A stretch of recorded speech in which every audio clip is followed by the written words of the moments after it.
Alright, so 3, 2, 1, go. Hai, saya Filza. And I'm Omar. Selamat datang di Ocha Oneng Show. Alright, jadi hari ini kita ngomongin apaan? Hari ini topiknya adalah Indonesia peringkat kedua negara yang tidak aman untuk wanita. Wanita.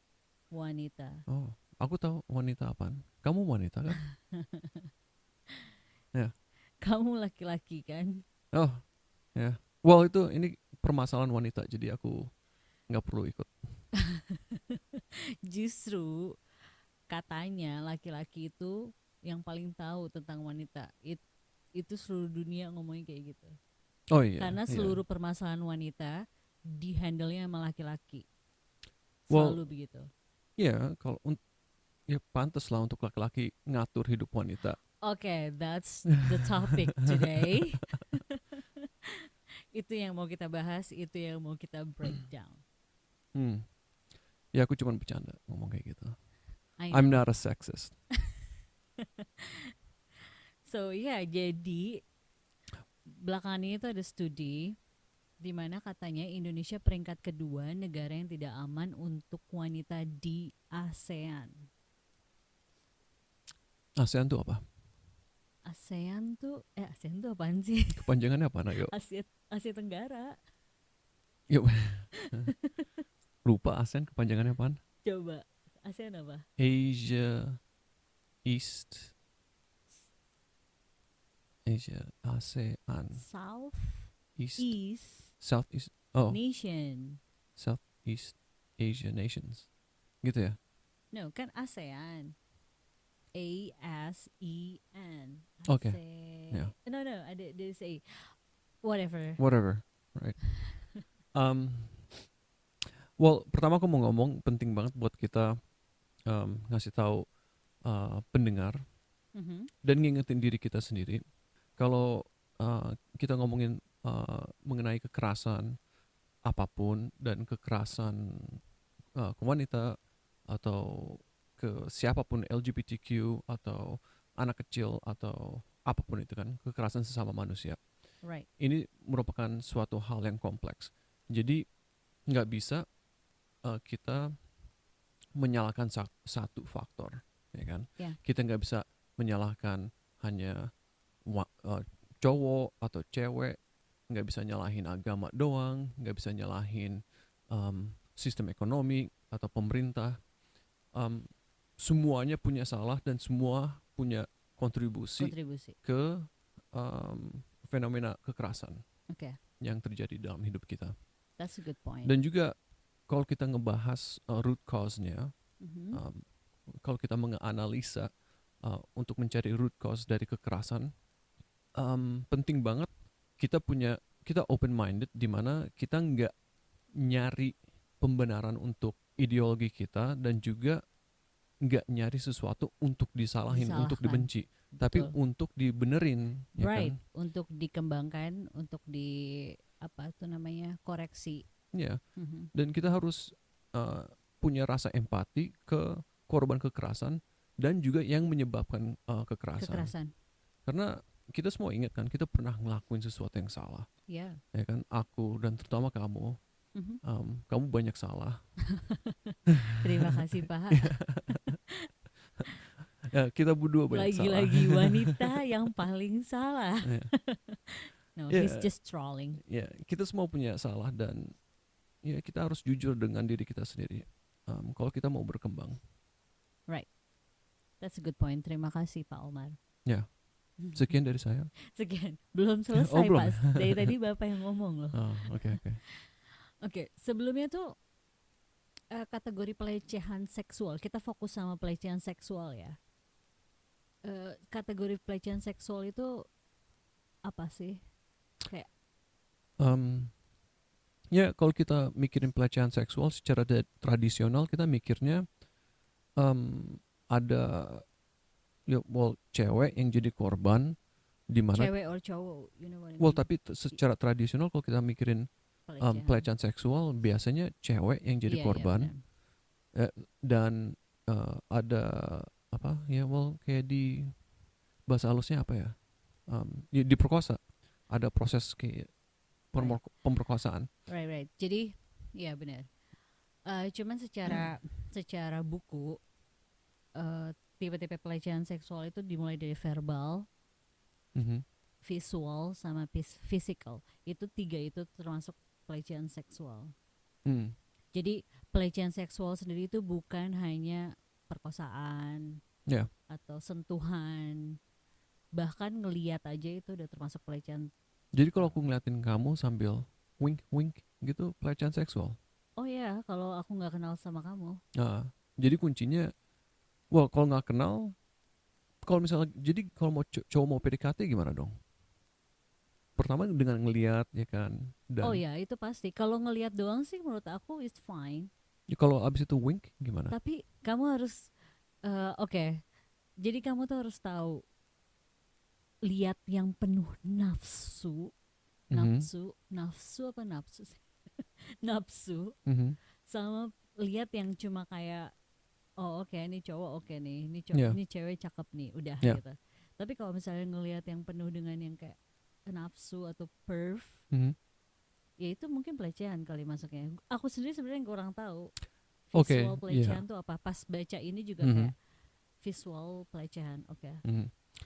Ya menurut aku ya, Mhm. kuncinya adalah apakah pemandangan itu di invited or not. What do you mean? Diundang atau enggak. Jadi atau diterima atau enggak, ya kan? Iya, Jadi kalau misalnya aku ngeliatin kamu terus aku dapat signal, oh it's okay, she's looking back at me, iya. atau dia natap balik, Mhm. then it's kind of fine, Mhm. right? Tapi kalau misalnya aku ngeliatin kamu dan kamu kayak ngasih signal rejection atau bilang, atau mungkin kamu bilang stop looking at me atau Right. stop ngeliatin aku, Mhm. ya harus stop pada waktu itu, Oh iya ya. jangan terus-terusan. Terus-terusan. Nah itu jadi Mas. um, jadi kayak semacam sexual harassment. Jadi kuncinya adalah satu pihak menerima atau enggak Oh, gitu. okay. Yeah. Yeah, that's a good point. Satu pihak itu harus kayak iya menerima atau enggak, accept atau enggak gitu ya. Ya. Dan Oke. penting banget untuk entah um, itu wanita atau laki-laki, kalau misalnya mereka bilang you need to stop doing it atau ini bukan sesuatu yang aku mau, ya salah satu yang pihak yang ngeliatin itu ya harus stop Mhm. gitu. Itu penting banget untuk bersuara Iya, itu untuk penting. apa yang kalian mau. Tapi permasalahannya adalah biasanya ada satu pihak yang kalaupun udah bersuara malah diinjek-injek, malah Iya, disalahin. benar. Nah, siapa pihak yang biasanya biasanya digituin? Perempuan. Hmm. And why? Kenapa? Menurut kamu Kenapa? kenapa? Ya menurut aku kenapa Indonesia bisa jadi nomor 2 di apa? Jadi negara yang paling Ya, nggak aman untuk wanita. Salah satunya adalah kultur.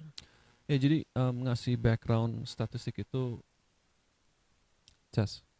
Ya, bagus dah. Oke, okay. Alright. Tadi sampai mana ya? Kita Kultur. ada permasalahan audio tadi. Oh, ngomongin statistik. Mhm. Oke, okay, jadi untuk ngasih background statistiknya yang kamu bilang nomor 2 ya.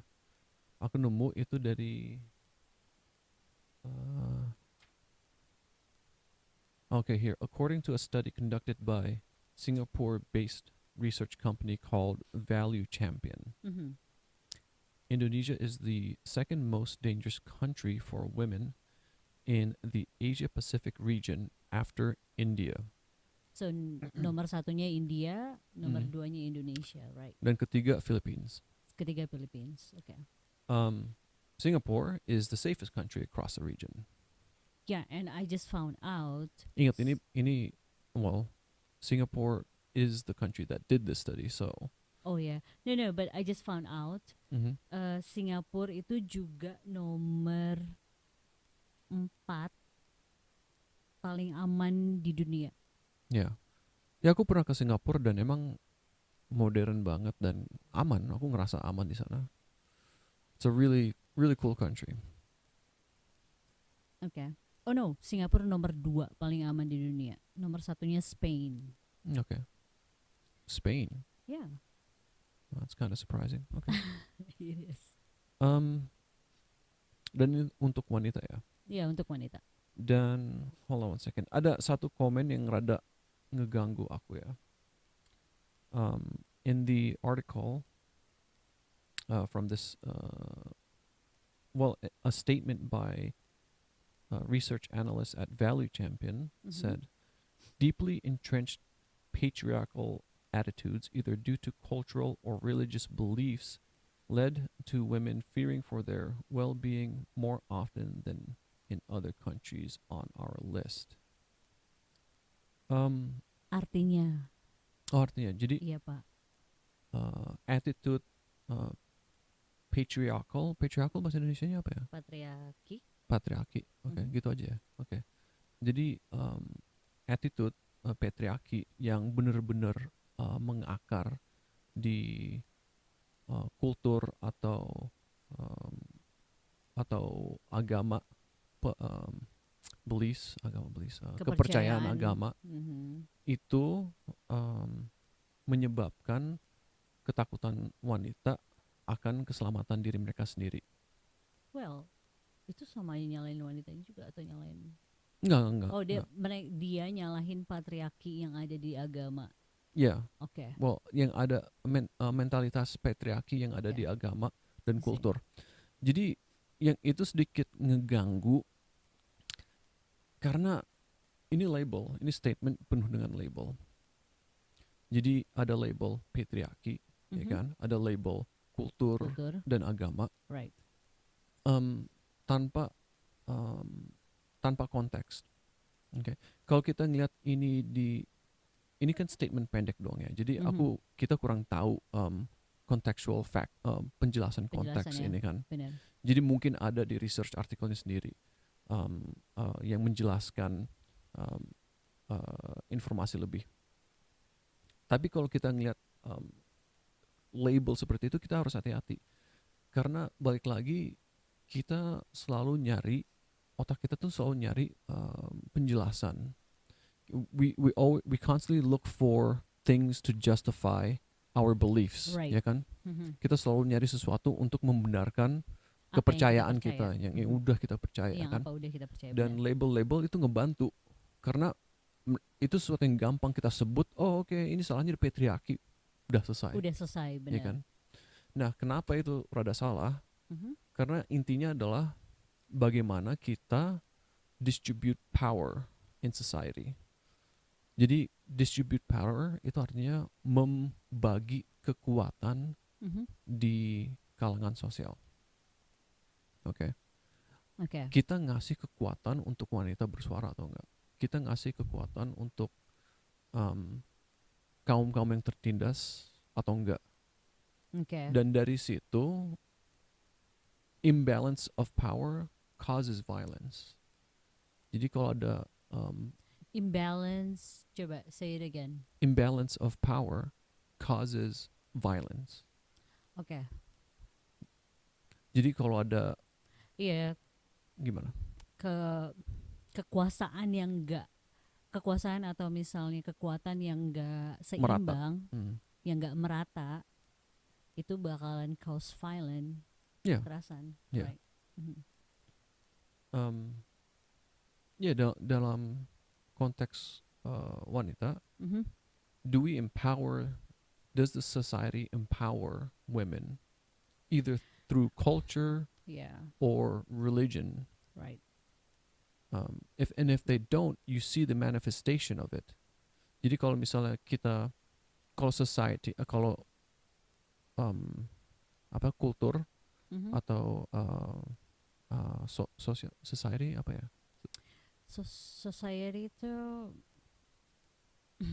intinya kalau lingkungan ngasih, I think either culture or society, mereka ngasih, kalau mereka nggak ngasih kekuatan ke orang-orang yang ngebutuhin, ya orang-orang itu akan tertindas, benar. Dan orang-orang yang punya kekuatan itu ya bakalan semena-mena makin. right? Mhm. Mhm. Aku udah banyak ngomong, kamu ngomong deh. Iya. Enggak, tadi kita poinnya kita udah sampai mana sih? Kayak faktor paling berpengaruh kan? Tadi kita lagi udah ngebahas di kultur. Itu faktor paling berpengaruhnya. Ya, Dan kamu bilang kita nggak bisa nyalain satu ya, satu apa namanya? satu faktor. Satu faktor aja karena kita harus lihat lebih lebih jauh lagi. Mhm. Dan faktor kedua yang menurut aku bikin Indonesia jadi nomor 2 ini adalah pendidikan. Mhm. Pendidikan yang nggak menyebar, nggak merata, dan ya kurangnya mungkin salah satu faktor kayak sex educationnya juga nggak ada gitu kan. Ya, ya, dan apa juga sex education-nya tersebut, Ah, right? ngomong apa sih? Hah? Apa? Wah, apa juga sex education-nya itu? Apa Sex, juga? ya, maksudnya sex education itu apa? Oh, oke. Okay. Hanya ngomong sex education nggak? Well, what does that mean? Ya kita harus ngebahas apa itu sexual education. Sexual Semua. education tuh Mhm. semua orang nih, semua orang Indonesia selalu mikir sexual education. Oh my god. Mereka diajarin caranya ngentot. Ya.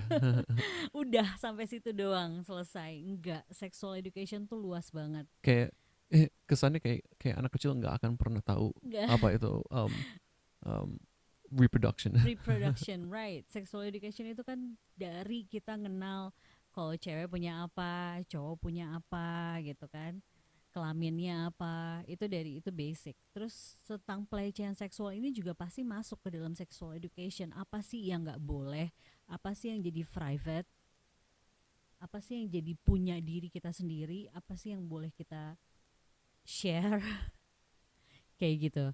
Dan di dalam sex education juga kan tentang reproduksi, kalau itu tuh natural bla bla bla gitu. Jadi gak cuma melulu tentang hubungan suami istri, hubungan badan. Ya,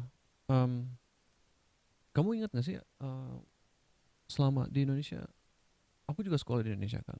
Buat yang nggak tahu, aku biarpun lahir di Amerika, aku sekolahnya di Indonesia dari SD sampai SMA. Mhm. Dan aku nggak ingat ada a sex education.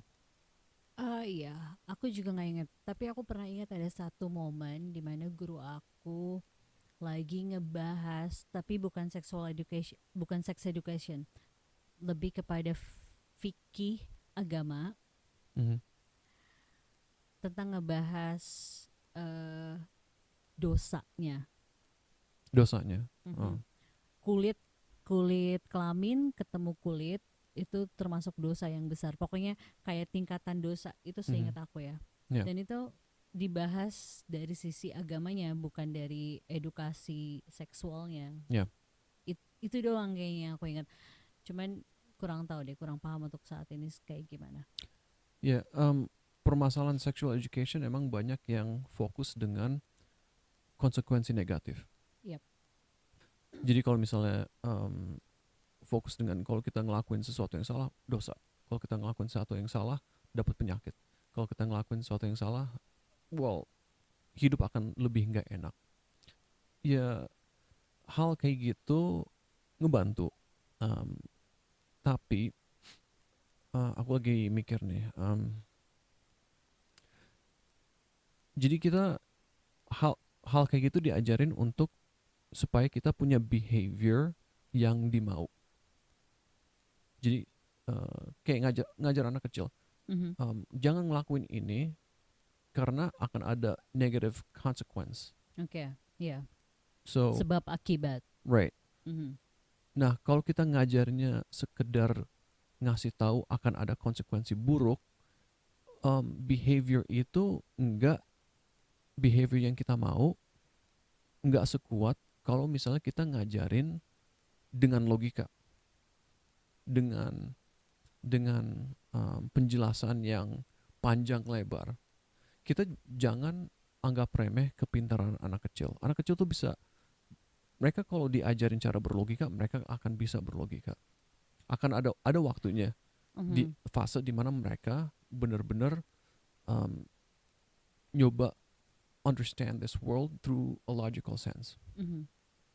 Um, Permasalahannya adalah kita sebagai orang tua atau sebagai pendidik, entah karena nggak ada waktu, karena edukasi kita sendiri kurang, intinya kita nggak ada kapasitas untuk menjelaskan itu semua. Jadi Lebih kita deep. resort to something easy, sesuatu yang gampang.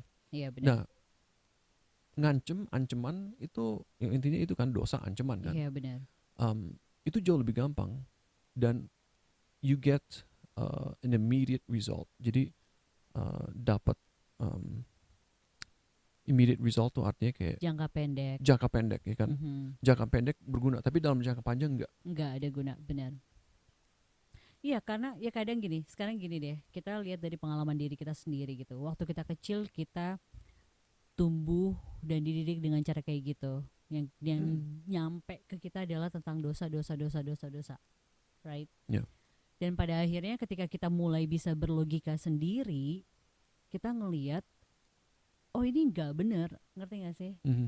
Dan akhirnya, which is ada yang ada yang bisa berlogika sendiri dan akhirnya jadi lebih baik sendiri, tapi ada juga yang ke arah justru malah akan lebih parah gitu, lebih nakal, ngerti gak sih?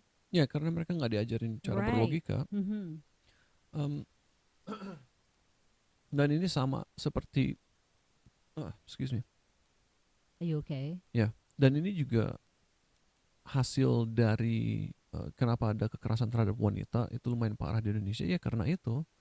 Karena ya kita nggak ada sexual education yang berdasarkan penjelasan yang panjang lebar, tapi lebih karena oh di agama nggak boleh, oh di kultur kita nggak boleh, titik gitu. Nggak Yep. ngajarin konsekuensinya dari untuk diri kita sendiri dan untuk korban apa gitu, Iya. ya kan? Nggak diajarin, nggak Nggak diajarin dijelasin. secara meluas, Mhm. secara psikologi, secara sosial. Ya, dan juga ada hal-hal yang ada hal-hal di agama kita dan di kultur kita yang pada dasarnya seksis dan kita nggak mau confront itu, kita nggak mau menghadapi. Iya. Dan itu juga menjadi masalah karena itu terus-terusan kita lempar ke anak kita dan mereka mengulang kejadian itu. I know, right? Dan ya kita ada video yang bagus dari Asian Boss, YouTube channel namanya Asian Boss. Oh ya. Mhm. Yeah, I recommend anybody to watch Asian Boss in relation to Indonesia. They have like a lot of good videos about Indonesia. And one of the videos is mengenai kekerasan terhadap wanita. Mhm. Nah, kita coba break down the video a bit. Videonya bagus karena mereka sekedar interview orang doang kan. Ya, interview random orang yang ada di jalanan kan. Mhm. Mereka menginterview tapi tanpa ada analisa. Jadi kita bisa Bisa lihat. mendapat kita dapat ekspresi-ekspresi orang-orang Indonesia Indonesia tuh kayak apa sih? kayak apa. Pandangannya tentang seksual. Sampel kecil tapi Right. it gets us somewhere. Right. Yang kamu tangkap yang bagus dari video itu apa? Yang kamu mau bahas? Nomor satu yang paling aku tangkap dari video itu adalah banyak yang nggak sadar kalau dilecehin. Mereka sendiri tuh nggak tahu pelecehan seksual. Mereka sendiri tuh nggak tahu kalau pelecehan seksual tuh apa sih gitu. Nah, Kan itu tadi yang mereka pikir adalah pelecehan seksual itu perkosaan, hal yang kayak gitu. jadi kayak nyuilin cewek atau kayak atau apa gitu.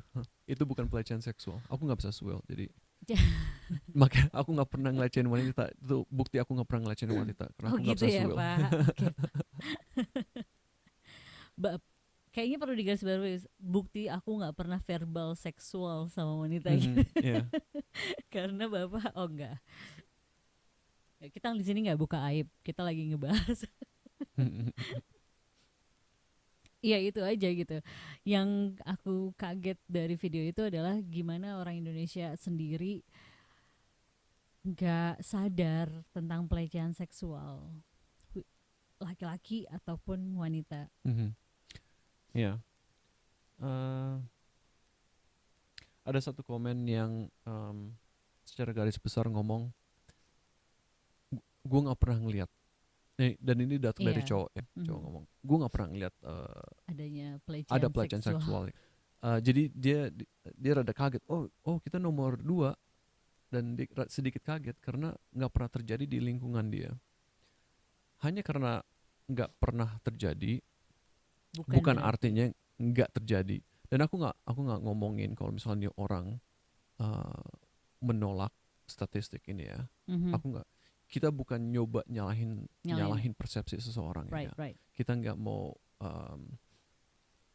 hanya karena sesuatu nggak terjadi, bukan artinya hanya karena sesuatu nggak ada di dalam kesadaran kamu, bukannya nggak terjadi, Bukan yang nggak terjadi, benar. atau bukan kesadaran wawasan kamu. Kewarasan. Mhm. Dan hanya karena nggak pernah ngalamin bukan berarti juga nggak ada, Ya, ya, right? ya, Mhm. ya. Kayaknya susah banget ya untuk orang menghargai experience orang lain. Iya. Nggak tahu ya, makin kesini kayaknya empati orang tuh udah mulai kayak bus hilang aja gitu. Ya, ini karena kita hidup di dunia yang stres banget. Benar. Ya kita tuh udah terlalu banyak tekanan kiri kanan atas bawah, jadi kayak Mhm, otak kita tuh kayak udah nggak punya kemampuan buat berempati. mhm, ya. Well, again kita di kayaknya mungkin interesting banget kali ya untuk ngelihat uh, level empati di society tertentu. Mhm. Jadi maksud aku gini, level empati di Jakarta contohnya ya, Oke. dibandingkan desa gimana? Apa perbedaannya? Aku itu mungkin kalau ada research yang nunjukin hal itu, mungkin itu bisa well give us some idea about what's going on. Right. Apalagi ditambah kita kan sekarang udah nggak, kita udah lama nggak tinggal di sana kan, jadi kita kayak kurang paham-paham banget. Tadi sampai mana sih? Aku nggak tahu. Oh, level empati yang berbeda Mhm, di ini kok. Kalau menurut aku sih ya, justru di daerah-daerah itu justru lebih, kalau soal empati, kalau soal ngomongin empati mungkin di daerah lebih ini ya, lebih lebih ada empatinya mhm, dibanding Jakarta atau yang kota-kota besar, karena ya, mungkin kesibukan dan you know like kota besar tuh kayaknya lebih digambarkan dengan sibuk kerja kerja kerja kerja gitu. ya. Aku ingat pernah baca di buku psikologi aku, Mhm. semakin semakin maju suatu negara, semakin individualistic. Oke. Dan konteks maju itu there is a Western bias. Jadi sistem ekonomi yang kita majukan di Indonesia itu mirip dengan Amerika, di dunia Barat ya, dunia barat, ya kan, right. dengan dunia Barat.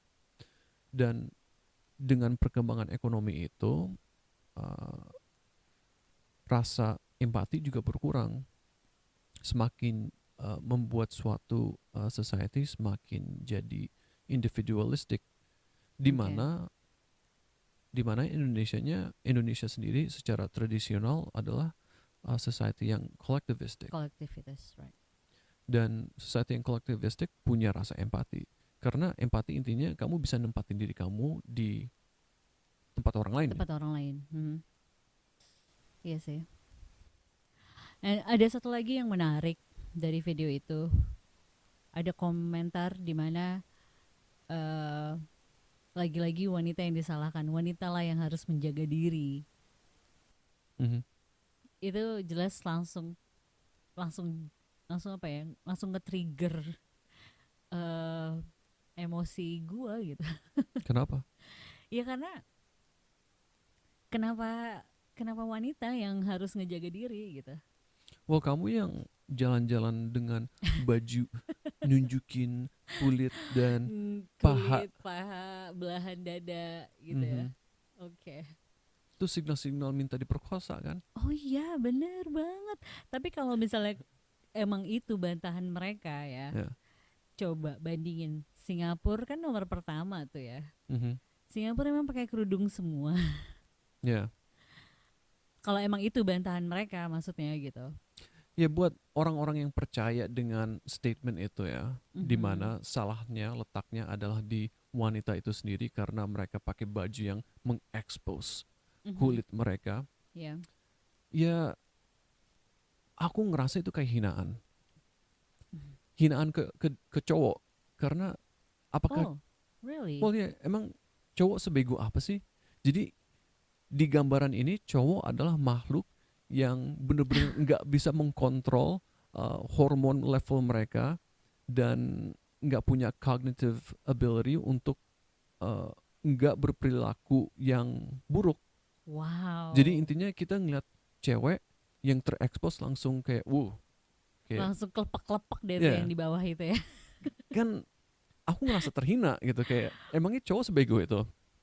Jadi Wow, kalau buat oke. cowok-cowok yang terima statement Dengan statement itu, itu, mungkin coba re-evaluate yourself.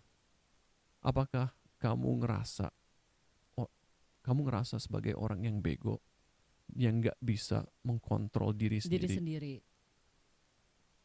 Wow, ini pertama kalinya loh. Aku impress banget loh dengar kayak gini. Baru pertama kali dengar eh apa ya statement yang ini bagus banget. Gak salah gue nikahin lo. Gak salah aku nikahin kamu. Iya, serius jadi speechless denger kata-kata itu. Karena nggak pernah kepikiran. Ya, terima kasih atas pujiannya. Um, tapi juga aku mau nambahin, itu bukan artinya wanita atau siapapun harus menempatkan diri mereka di dalam posisi yang beresiko. Kalau Iya, kalian hidup di tempat yang berbahaya, yang gak aman, aku gak akan merekomendasiin kamu untuk keluar terekspos dan meningkatkan kemungkinan untuk kamu di be sexually harassed, right. right? Mhm. Iya, iya. Aku juga diri sendiri juga pasti bakalan kayak gitu. Misalnya kita mau pergi ke tempat yang nggak aman, otomatis aku bakalan kayak, oke, gue nggak mau nih ngeliatin paha gue atau gue nggak mau nih ngeliatin belahan dada gue gitu. Ya, karena pada kenyataannya juga adalah ada orang-orang cowok karena kita ngomongin kekerasan terhadap wanita nih ya, Mhm. ada juga orang-orang cowok yang bego yang nggak bisa ngontrol Iya. diri mereka sendiri. Tapi pertanyaannya adalah kenapa mereka nggak bisa mengkontrol? Edukasi, Mhm. balik Edukasi, lagi dan ya. kultur, dua hal itu. Yes, yes. Jadi sebagai orang yang punya background neuroscience dan psikologi, perilaku kita, behavior kita adalah hasil dari genetika kita dan juga lingkungan kita. Oke. Di bahasa sainsnya adalah uh, nature and nurture. Oke. Nature and nurture. Yes. Jadi emang ada orang-orang yang secara konstruk otak mereka yang dimana higher thinkingnya, kapasitas untuk berpikir um, lebih kompleks Nggak itu ada. ya, bukan yang nggak ada, Oh, bukan nggak ada. tapi kurang. Oke. Oke. Mhm. Dan aku nggak mau ngomong ini sebagai hinaan, tapi pada Pada kenyataannya kenyataannya. Mhm. adalah itu. Dan itu bisa diseimbangin, bisa Dengan diperbaikin, well dengan edukasi, edukasi. ya kan? Right. Dengan edukasi. Dan juga merubah hal-hal tertentu di kultur kita. Contohnya apa? Contohnya? Kebanyakan persepsi kita mengenai wanita atau persepsi kita mengenai kekuatan, keseimbangan kekuatan di dunia ini antar gender, antar laki-laki dan perempuan, atau semua orang, bukan hanya laki-laki dan perempuan. Gender kan ada macam-macam kan. Iya, Kita sekarang tahu gender itu bukan masalah cowok laki-laki atau dan cewek, perempuan, ya kan. benar. Kalau kita ngomongin seks, ya there is male or females. Right. Tapi kalau ngomongin Gender. gender, perempuan atau laki-laki, kita tahu ada spektrum sekarang dan Iya. mereka terekspresi sebagai LGBTQ. Right. Jadi persepsi kita mengenai gender itu tercipta waktu kita masih kecil sebagian besar. Kalau misalnya kita anak kecil mereka akan nangkep, entah karena diajarin atau karena observasi mereka akan ngeliat, oh wanita rambutnya panjang. Iya. Dan kalau mereka tumbuh sampai mereka gede hanya tahu wanita rambutnya panjang, begitu mereka Ngelihat udah wanita rambut pendek, well, what's going on? They get Right. confused, and so they kind of shift, they change their perception. Mereka akan orang yang bisa berpikir lebih tinggi, mereka akan merubah pandangan mereka. Oke, tapi untuk orang yang punya kapasitas yang kurang akan melawan. Oke. Mereka akan menolak hal itu. Jadi itu namanya schemas. Di dunia psikologi kita manggilnya skema. Oke. Jadi skema ini kebanyakan tercipta waktu kita kecil. Pandangan kita mengenai sesuatu. Jadi rak buku gunanya adalah untuk buku. Right. Tapi selama kita kecil ada anak yang belajar rak buku bisa aja buat mainan. Tapi ada anak kecil yang tumbuh, mungkin mereka cuma pakai buat buku doang. Jadi begitu mereka udah gede ngeliat ada mainan di dalam, mereka freak out. Right. Schemas ini banyak tercipta waktu kita kecil. Jadi kita harus sering-sering mengekspos anak kita ke hal-hal yang berbeda. Oke. Dan juga dengan bantuan kita nggak mau expose anak kecil kita dengan apapun. Iya, benar. Dalam sekaligus. Harus bertahap, harus sedikit-sedikit, dan harus dengan guidance dari orang tua atau guru. Tapi jangan dilimitasi ke hal-hal yang itu aja. Itu aja. Ya, yang kita tahu merupakan sumber kekerasan terhadap wanita. That's a good point.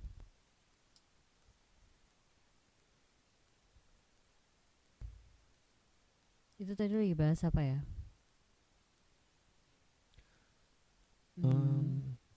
Apa ya?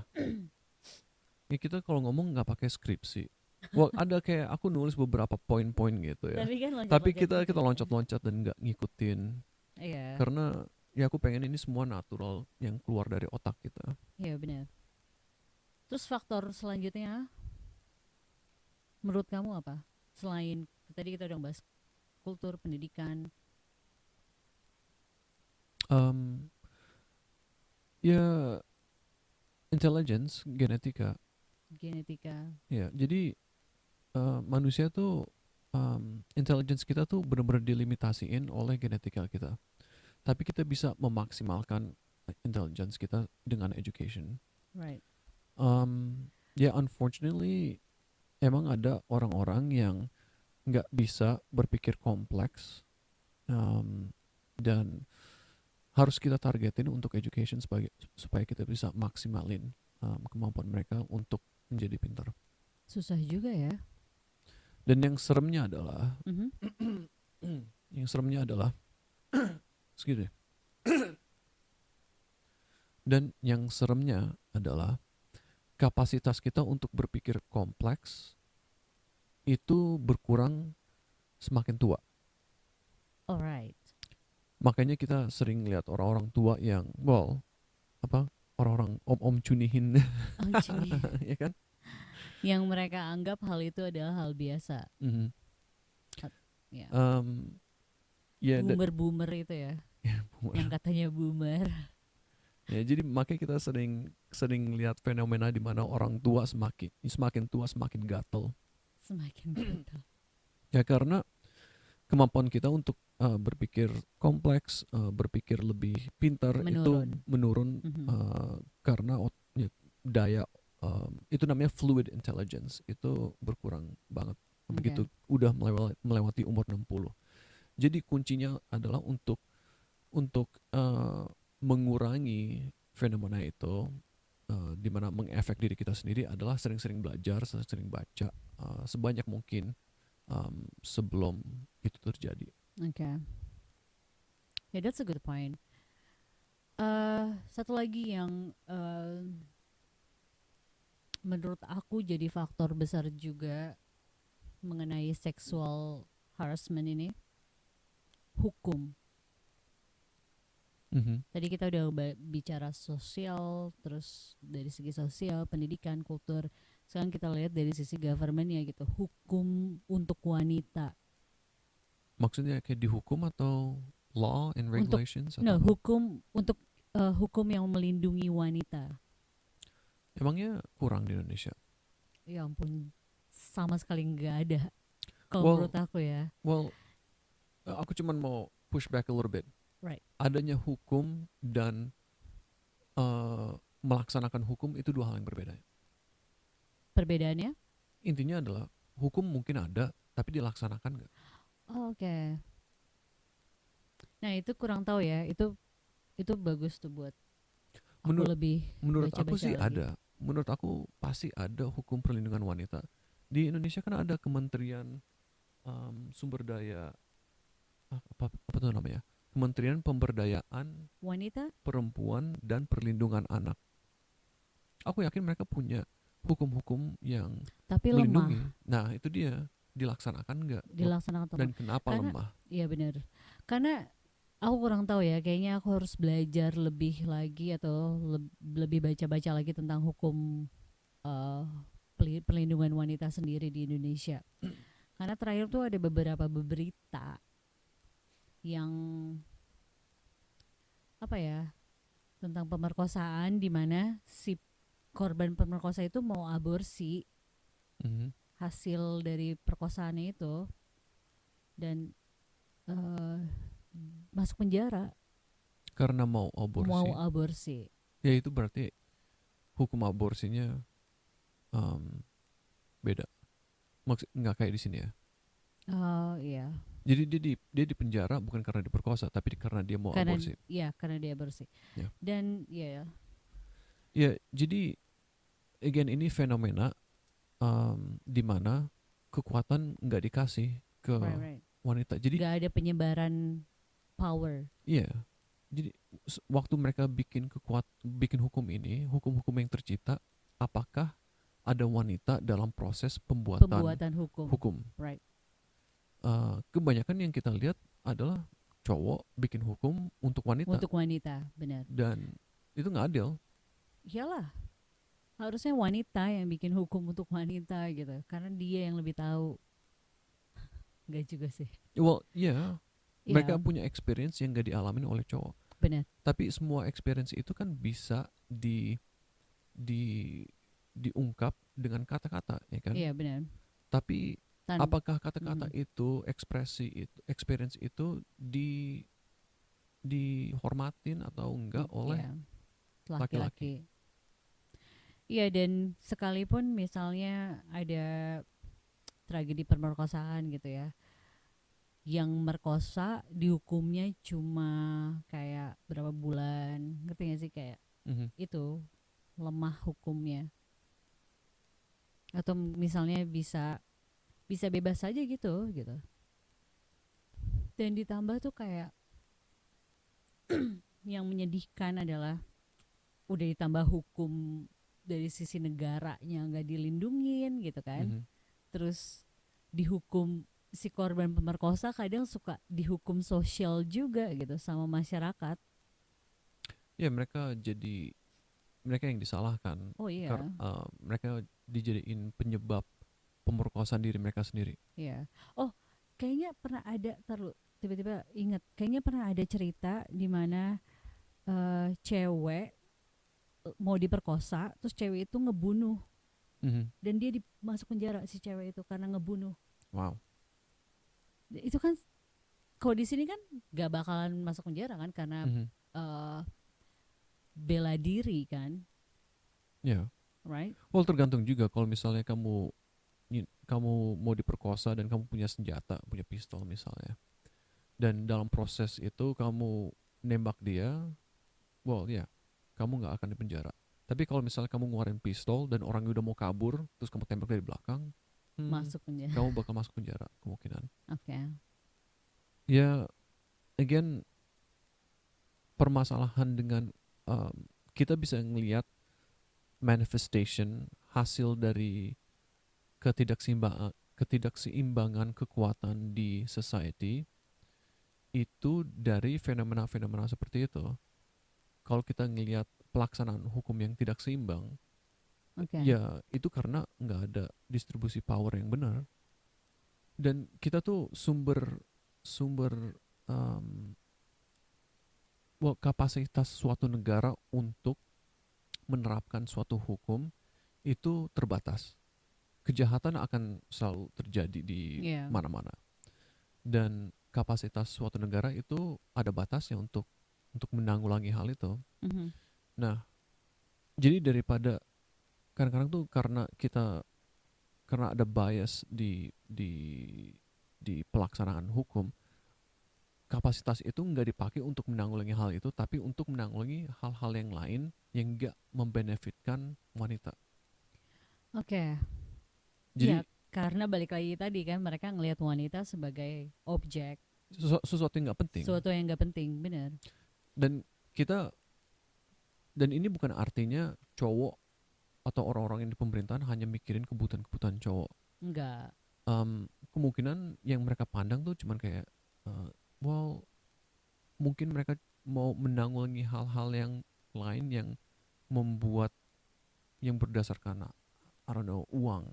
Kebanyakan fokusnya dan mereka nggak sadar itu. Mereka nggak sadar kalau mereka tuh sebenarnya kayak itu yang kamu bilang bias. Bias tuh artinya kayak, oh enggak, gue nggak pernah ngelecehin wanita, enggak, gue nggak memandang rendah wanita, gitu. Tapi di kenyataannya perilakunya mereka mandang rendah wanita gitu, tanpa sadar. Ya, itu namanya implicit bias. Implicit bias. Dan di video yang tadi kita tonton, ada poin di mana dia bilang kalau internet itu juga jadi salah satu faktor terbesar kenapa untuk para pria ngelakuin pelecehan. Ya, ya itu namanya red herring. Jadi kadang-kadang tuh orang yang nggak mau menghadapi dissonance di dalam diri mereka sendiri. Dissonance itu apa, Pak? Dissonance itu sesuatu yang bertolak belakang.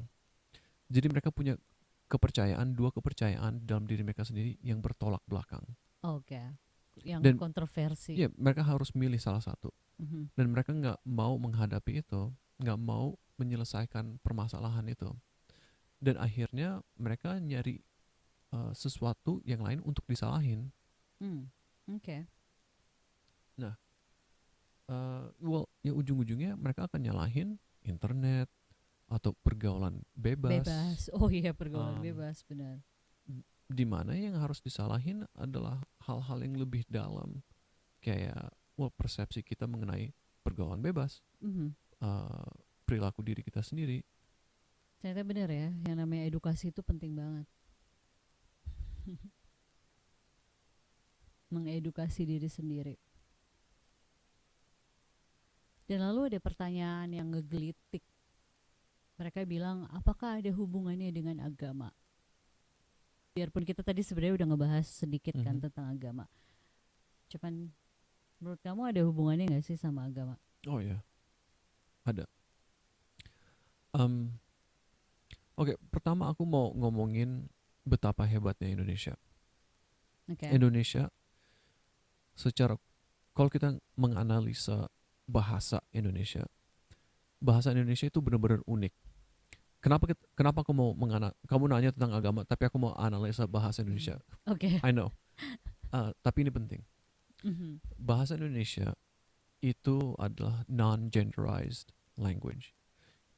Bahasa itu adalah ekspresi dari otak kita. Mhm. Kata-kata, oh, kalau kita benar-benar kurang menghormati bahasa Di hidup di kita. hidup kita. Mhm. Tapi bahasa adalah intinya ekspresi dari otak kita. Tanpa Mhm. bahasa gimana kita bisa Mengekspresikan. mengekspresikan? Benar-benar. Itu penting banget, bahasa itu penting banget.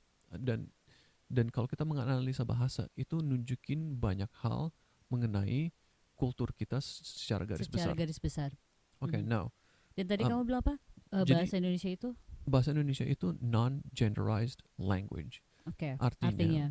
kita jarang ada bahasa di mana kita bisa ngobrol selama 1 jam mengenai seseorang, dan setelah 1 jam kita nanya, well, kita ngomongin cewek apa cowok? Jarang ada bahasa yang kayak gitu. Iya, benar-benar. Kalau di bahasa Amrik, bahasa Spanish, atau yang Arab, lainnya, Arabian. itu segala sesuatu either feminine atau masculine. Ada masculine, right? There's Ada gendernya. he, she, it's genderized. Right. Malah kadang-kadang di bahasa Spanish itu sesuatu itu objek itu bisa feminine atau masculine, kayak Oh, really? piring atau apa gitu, bisa Mhm. piring cewek atau piring cowok. Nah, kalau di bahasa Indonesia tuh nggak ada. Iya, benar. Dan ingat, language itu ekspresi dari kultur kita. Iya. Indonesia pada dasarnya, traditional culture of traditional Indonesian culture is one of the, in my opinion, Mhm. one of the most non-sexist culture. Wow. Kita punya pahlawan Kartini, kita punya kultur-kultur kayak di mana wanita itu dalam posisi kekuatan. Iya, benar juga ya, Kita kayak apa? ya kayak tadi kamu bilang kayak Kartini, terus cewek wanita di Indonesia dari dulu itu kulturnya yang kerja keluar Mhm. di perkebunan teh gitu kan, wanita kan. Ya. Terus kayak sosok wanita digambarin kuat, kayak di Bali gambar cewek ngangkat buah-buahan gede panjang itu yang di atas kepala gitu, selalu digambarin sosok wanita tuh kuat. Ya. Dan kalau nggak salah di Padang wanita itu punya posisi leadership nggak sih? Secara kultur? Aku nggak tahu ya. Aku rada lupa. Tapi mungkin yang expert kultur bisa Komen. neliti lebih dalam. Tadi sampai mana ya? Sampai iya, bahasa Indonesia Right, it's non-genderized. is not general. Identitas, nunjukin identitas bahwa kultur Indonesia itu Yeah. non-general. Ya, dan sebagai negara demokrasi juga kita pernah punya presiden wanita. Right.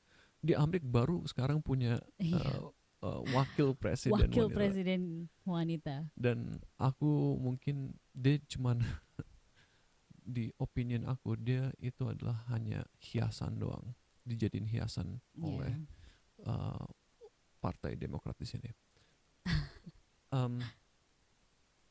Tapi nah itu yang bagusnya dari kultur Indonesia. Oke, kemudian Nah, permasalahannya adalah agama yang masuk. Agama terbesar di Indonesia itu adalah Islam. Dan setelah itu Kristen ya. Iya, setelah itu Kristen. Tapi tunggu dulu, sebelum masuk Islam, Indonesia itu agama Hindu dan Buddha.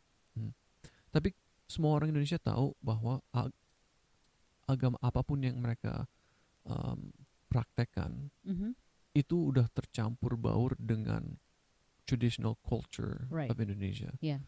Aku pernah ke Timur Tengah, dan semua yang pernah ke Timur Tengah pasti tahu ekspresi agama Islam di sana berbeda dengan Indonesia. Nah, masuknya agama dari dunia Barat itu juga membawa kultur perubahan.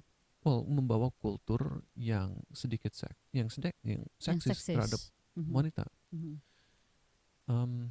Jadi kalau balik lagi ke pertanyaan kamu, apakah agama mempengaruhi uh, statistik yang kita lihat ini. Ya, tapi bukan masalah agama doang, kan? Jadi ya mereka ada role, tapi bukan kita nggak bisa nyalahin satu nyalain agama. satu hal, iya benar. I see. Ya kan kalau misalnya kita mau ngebahas gitu ya, kalau untuk agama Islam sendiri mereka nge-branding kalau agama Islam itu sangat memuliakan perempuan. Ya, tergantung apa yang kamu bilang memuliakan. Okay. Apa artinya memuliakan? Aku cuma mau bilang, gimana ya cara ngomongnya? Aku nggak mau ngomong kalau misalnya agama itu nggak meningkatkan derajat wanita. Ya kita semua harus ngelihat ditingkatkan dalam bentuk apa, dan ngeliat hasilnya. Yeah. It all depends on bagaimana cara kita mandang, bukan? Well, what's the end result? Buktinya sekarang kekerasan wanita tinggi kan terhadap wanita di Indonesia. Dan again ada hal-hal di entah di agama atau di kultur yang harus kita hadapi karena mereka nggak meningkatkan derajat wanita. Benar. Emang kalau kita ngomongin masalah agama, tentang agama di Indonesia itu topik yang sensitif banget. Dan kita nggak mau bikin orang kesel, atau bikin ngejelek-jelekin agama. Jelas agama itu banyak gunanya, tapi ada juga banyak kekurangannya. Permasalahannya menurut aku ya, kita terlalu ngambil hal-hal dari agama mentah-mentah tanpa critical thinking. Dan pemuka agama juga mereka kurang bagus dalam menjelaskan kenapa mereka bisa mendapatkan kesimpulan-kesimpulan tertentu. Biasanya kayak, oh kita harus menghormati wanita karena God said so, and that's the end of it. Well that's it. Do you have any point? Again, balik lagi ke sistem modern kita yang sekarang yang super kapitalis. Aku akan selalu ngomong kata ini, super kapitalis. Itu pada dasarnya mereka cuman, ini sistem yang satu-satu yang penting adalah uang. Tapi sistem ini dijual sebagai suatu sistem yang akan meningkatkan derajat wanita atau derajat minoritas. Ya kan kita lihat ini di iklan-iklan yang nggak masuk akal. Minum Coca-Cola atau minum ini atau minum itu, secara nggak langsung kamu akan meningkatkan derajat wanita. Nggak masuk akal kan? Kita sering lihat hal-hal kayak gitu di commercial. Dan kita ngelihat hasilnya, mana? Kenapa derajat wanita nggak naik? Ya justru malah makin ketindas. Dan itu ya dan habis itu datang pergerakan yang lain yang sebenarnya nggak meningkatkan derajat wanita juga secara keseluruhan. Tapi mereka bilang, well kalau kamu ngikutin ajaran kita akan meningkatkan derajat wanita, di mana hal sebaliknya terjadi. Okay, last but not least, kira-kira menurut kamu ada nggak saran untuk laki-laki supaya nggak melakukan pelecehan seksual? Apa ya?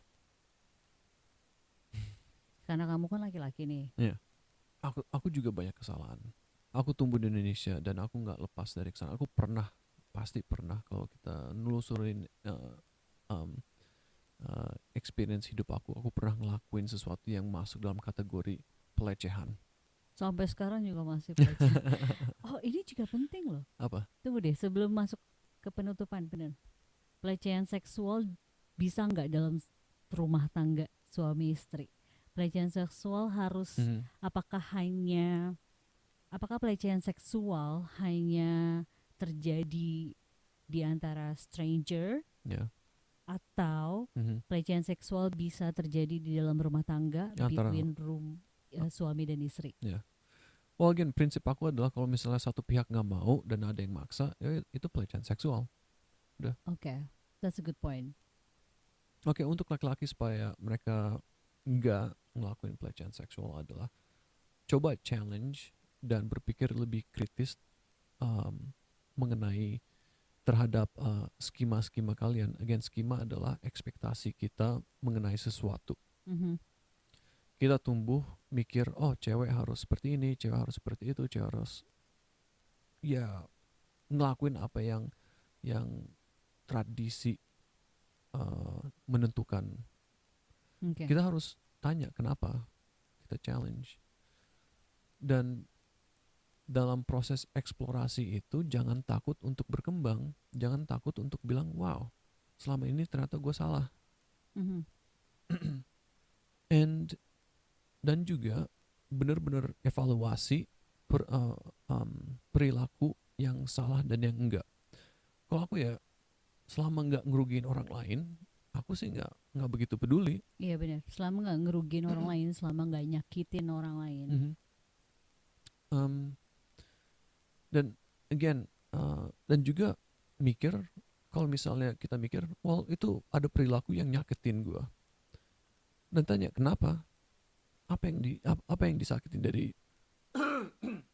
excuse me, dan tanya apa yang nyakitin, apakah benar-benar nyakitin atau enggak. Mhm. And yeah, don't be afraid to evolve yourself. Right. Kayaknya jangan pernah berhenti belajar itu penting banget deh. Jangan pernah Mhm. berhenti ngeksplorasi itu penting banget gitu. Ditambah sekarang kan kita tuh udah bisa ngakses apapun gitu. Justru menurut aku internet itu dipakai untuk belajar. Ya, Apa-apa tuh kita udah bisa nge-google. Coba nge-google-nya jangan misalnya kalaupun emang kita mau nyari tahu tentang schemas. schemas. Ya. Ya, misalnya kita mau cari tahu tentang schemas or tentang psikologi laki-laki, mau cari tahu tentang diri kita sendiri gitu. Banyak kok studi-studi yang bonafit gitu. Bukan cuma sekedar artikel-artikel dari influencer. You know what I mean? Tapi ada studi-studi yang artikel-artikel yang benar-benar based on research Ya. kayak gitu. Dan kalau saran untuk orang tua, Saran dengan orang tua mengenai apa? untuk orang tua Ya. ngedidik anak Mhm. supaya dia melihat, supaya nggak tumbuh, atau gimana caranya kita ngedidik anak supaya anak kita tuh ngehargain perempuan, Mhm. mandang perempuan. Oh, pertama mau kita sendiri harus berperilaku yang menunjukkan bahwa kita menghargai perempuan. Bener. Itu nomor satu. Kayak suami gitu ya, jangan apa-apa melulu istri yang masak, jangan apa-apa melulu istri yang bebenah, Mhm. jangan kayak apa ya, anak itu yang ngurus cuma istri gitu. Right. Dari hal kayak gitu aja. Ya. Ya itu poin yang bagus. Kalau misalnya di rumah cowok juga harus ngerjain hal-hal yang secara tradisional cewek yang ngelakuin, kayak kamu bilang nyuci piring, beres-beres rumah. Iya. Karena kita hidup di dunia yang udah berbeda, di mana situasi ngedemand untuk cowok ngelakuin hal-hal yang biasanya terasosiasi dengan kegiatan wanita. Iya. Mungkin gini kali ya, kayak selama ini mungkin ada gap antara wanita dan laki-laki. Kemudian wanita udah bisa mandang laki-laki, lebih bisa beradaptasi lebih cepat Mhm. dibanding laki-laki. dan mau mengenal laki-laki, oh laki-laki tuh begini, laki-laki tuh begini gitu. Sedangkan laki-laki karena mungkin pada dasarnya sifatnya ada angkuh terhadap wanita, akhirnya laki-laki tuh agak sedikit lambat dalam beradaptasi untuk mengenal wanita gitu. Ya, you hear a good point. Again, ini fenomena yang terhasil karena hal-hal yang dahulu. Oke, jadi gini. Dari dulu tuh wanita untuk mendapati apa yang mereka mau, mereka harus berpolitik dalam rumah, berpolitik dalam lingkungan. Mereka make otak mereka lebih daripada otot. Oke. Sekarang dari sisi perempuannya sendiri, gimana sih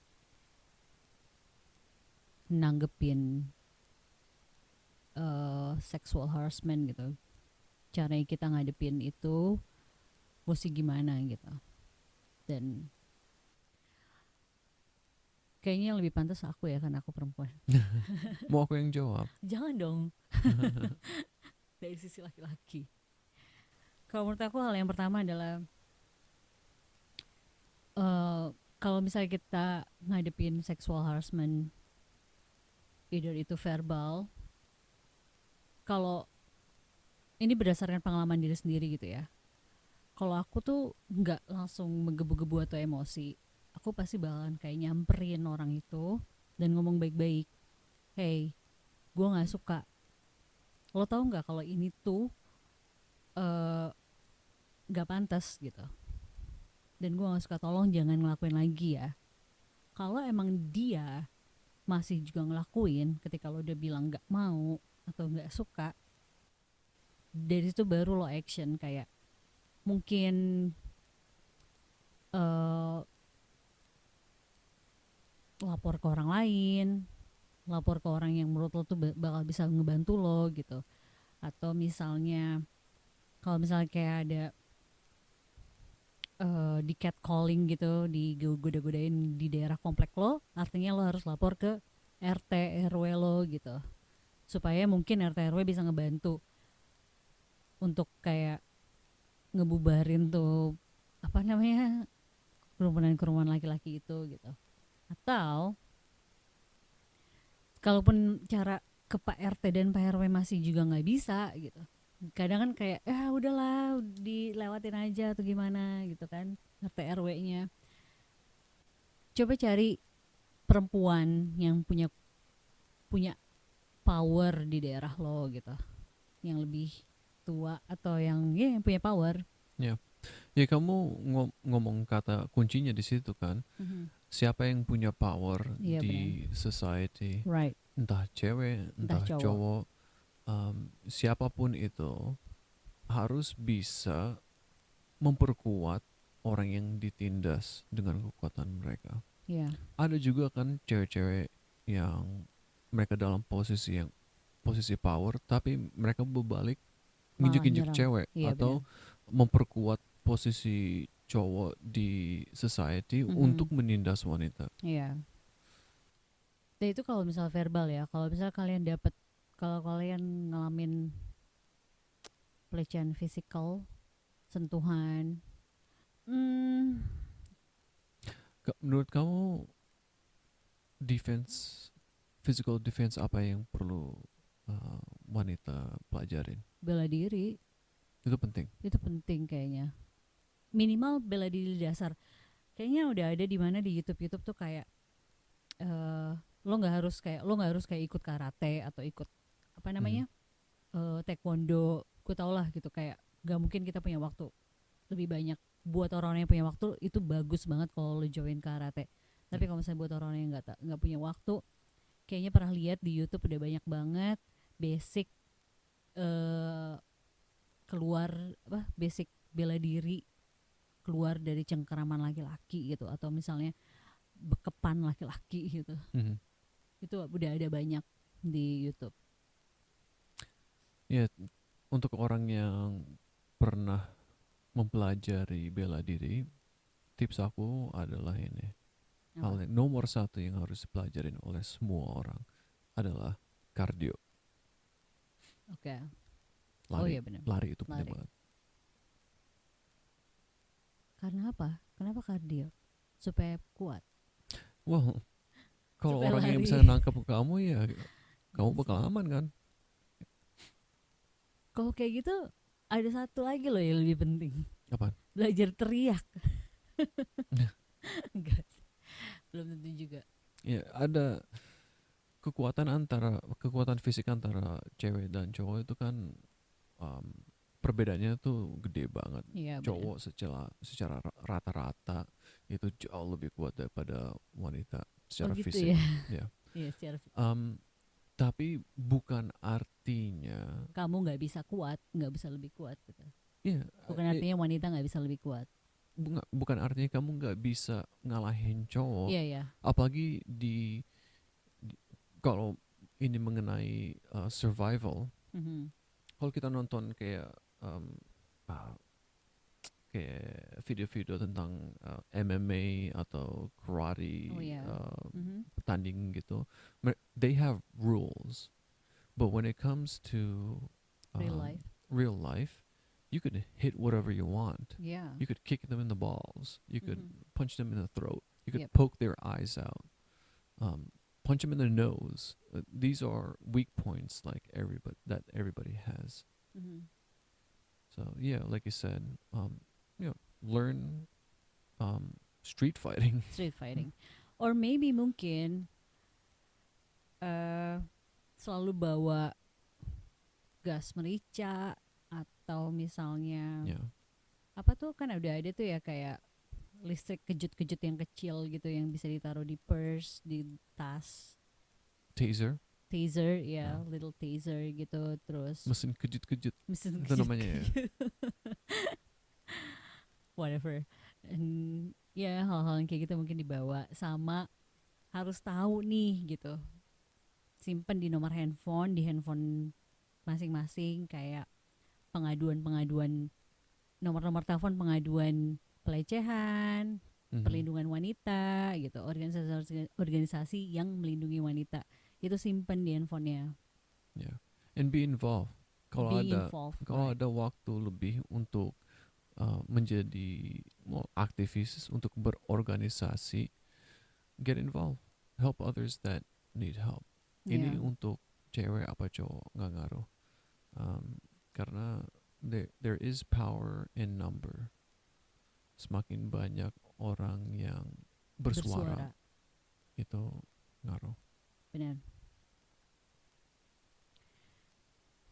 Ya, dan kalau ada satu lagi mungkin beberapa lagi kayak kalau kita mau pergi ke suatu tempat untuk para wanita, mungkin kita harus tahu kayak oke, gua mau ke Depok misalnya. Depok ke satu lokasi yang lebih tepat, misalnya kayak gua mau ke Kelapa Dua. Kelapa Dua kantor polisi di mana? 2 jam hal kemudian. gitu. Hah? 2 jam kemudian baru nyampe. Enggak, kalaupun emang misalnya diperkosa larinya tahu gitu mau kemana gitu. Kan udah ditambah kardio tuh kan tadi tuh udah belajar lari yang cepat. Larinya itu kemana, hal yang kayak gitu. Pokoknya cari cara gimana caranya kalian ngejaga diri dari cowok-cowok yang gak punya kapasitas buat nahan diri gitu. Ya, tapi ini semua ini solusi jangka pendek. Iya, solusi jangka pendek, benar. Kita harus selalu mikirin dunia ideal yang kita mau adalah dimana kita nggak perlu belajar defense untuk keluar malam. Iya. Kita nggak perlu belajar defense untuk pakai baju yang kita mau. Kita tuh nggak perlu sebenarnya hidup insecure setiap hari, setiap kali kita mau keluar, setiap kali kita di mobil, kita tuh nggak perlu insecure gitu. Ya. Hal yang kayak gitu. Ya. Ada lagi nggak coba kalau dari pandangan laki-laki sendiri, saran buat wanita kalau lagi ngadepin hal yang kayak gini gimana? Pelecehan seksual. Saran untuk laki-laki. Oh, jangan saran untuk perempuan dari pandangan laki-laki, aku bilang gitu. Oh, saran untuk perempuan. Terus. Ya, tapi laki-laki juga bisa jadi korban seksual. Oh iyalah pasti. Nanti kita bahas lagi soal pelecehan seksual laki-laki. Karena pada dasarnya pelecehan seksual itu Bisa again terjadi. adalah Mhm. ekspresi ketidakseimbangan power. Oke. Orang tuh kebanyakan memperkosa orang lain bukan untuk nafsu doang, Tapi karena ngerasa bisa nindas. bisa nindas dan kok whatever jadi korban itu adalah lebih lemah dibanding dia gitu Mhm. kan. Ya. Iya. Ya. Ya satu lagi Jadi kamu nanya aku untuk saran. iya, tapi tadi ada yang penting banget rasanya Ya, di otak udah muncul hilang. lupa tapi oh my god. Oke, kamu dulu Apaan? deh. Mungkin aku nanti bakal Apalagi ya, kayaknya aku udah banyak ngomong. Ya, I don't know. Jangan. Kamu udah udah inget. ingat. Oke. Apaan? Speak up. Oh ya, Perempuan oke. harus berani ngomong. Exactly. Bener-bener harus berani ngomong, jangan pernah malu, biarin aja deh. Sekalipun kalian yang bakal diserang sama society, sekalipun Mhm. kalian yang bakal diserang sama media sosial, sama netizen nggak apa-apa gitu. Ya. Tapi Speak up. itu ya, tapi ada konsekuensi. Kan di kita udah sering lihat di Indonesia kalau misalnya wanita bersuara malah Ya, yang jadi korban diinjak-injak. biarin aja, speak up Mhm. aja Ya. dulu gitu, biarkan. Well, ya. Um, j- ya. Kayak Tapi gitu. juga orang-orang yang mengobservasi itu harus juga ikut bersuara. Iya. Ya, udah banyak contohnya. Kemarin tuh ada beberapa kasus pelecehan seksual. Kayaknya di zaman sekarang orang-orang tuh takut banget diekspos, ya Mhm. kan? Jadi kalau misalnya ada yang kena kegoyang. Kalau misalnya ada sesuatu yang dilakukan atau ada salah satu kesalahan, mereka tuh kayak fenomena saat ini tuh kayak ya udah, kalau misal kesalahan itu nggak terekspos di media sosial, Mhm.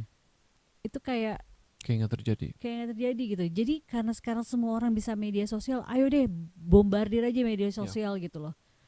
Tarik orang sebanyak mungkin buat ngedukung lo gitu. Tarik orang sebanyak mungkin. Udah banyak kok aktivitas. Gue udah percaya banget orang Indonesia udah banyak yang pinter. Generasi-generasi di bawah gue, generasi milenial juga udah banyak yang pinter. Mhm. Banyak aktivis-aktivis yang mau berdiri sama lo gitu dalam pelecehan seksual kayak gitu. Ya. Jadi jangan takut gitu. Berusaha aja semaksimal mungkin, karena kenapa ini bisa terjadi terus-terusan karena pembiaran itu gitu loh. Ya, kadang-kadang orang-orang yang udah lama tertindas menginternalisasi pandangan hidup orang yang nindas. Mm-mm. Itu ya, itu fenomena yang selalu terjadi. Benar.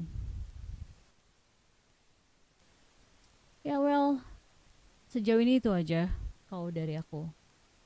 Do you have something? No. I mean, I don't have anything else to talk about. Udah nih. Ya, kayaknya udah. Oke. Terima kasih. Oh, thank you for listening. Alright, well, bye.